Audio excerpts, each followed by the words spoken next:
Hi, Terry Rowland at T Rose Studios.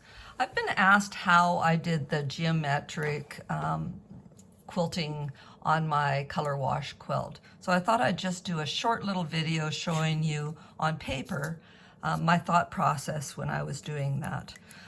So basically I've got the side of the quilt here and here. This is the top of my quilt and it's loaded onto my long arm. So I am basically going to be doing straight lines that are vertical and horizontal. Now I'm going to start like a ½ inch from the very top, and I'm going to just do a horizontal line. A little ways. It was 2, 3, 4 inches, whatever. Doesn't really matter. Now I'm going to do a vertical line, and I'm going to space all of these approximately a ½ inch. Now this is going to be a continuous line. I'm not starting and stopping. I'm just going to keep spacing my vertical and my horizontal lines approximately a ½ inch.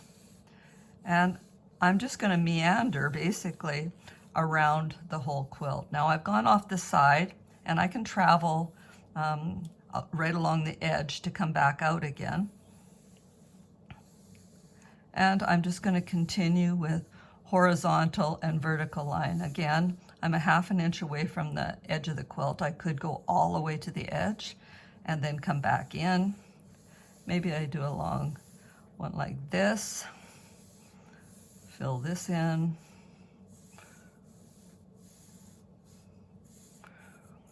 Travel, come back over, and go all the way over here. Now sometimes I'll go all the way down here and come back up. Oops. Trying to keep my hand out of the way so you can see what I'm doing. I'm going to do just a couple just to fill this in a little bit more. I'm going to come down.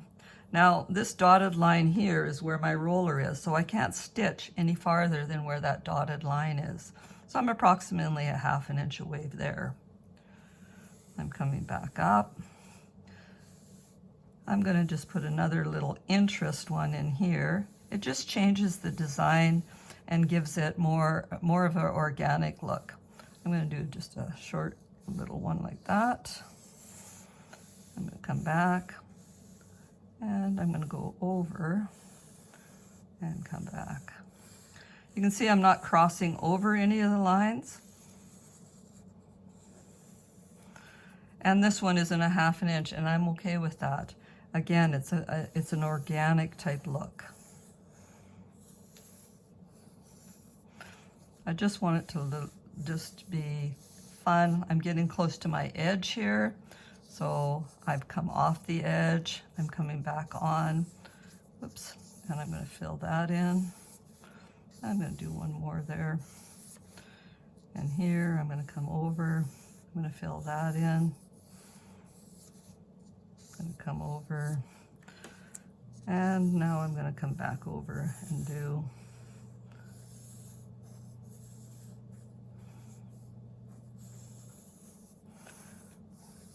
so there was no pre-planning on this.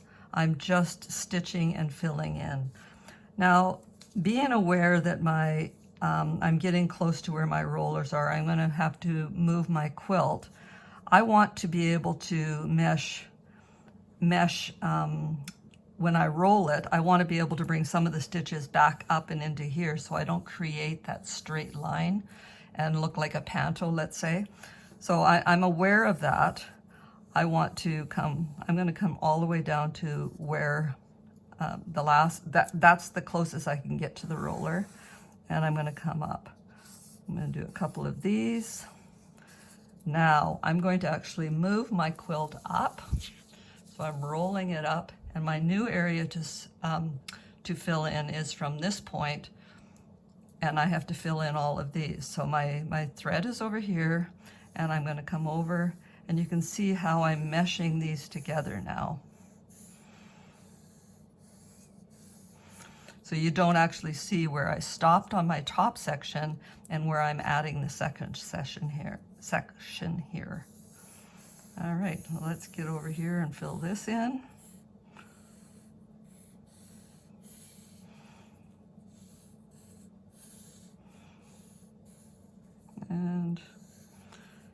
I'm going to come back down and into here. So you can go anywhere you want. It's just a matter of filling in. Don't get yourself into a corner, let's say, that you can't get out of. And if you do, just backtrack. I'll just continue filling this in so you can get the idea.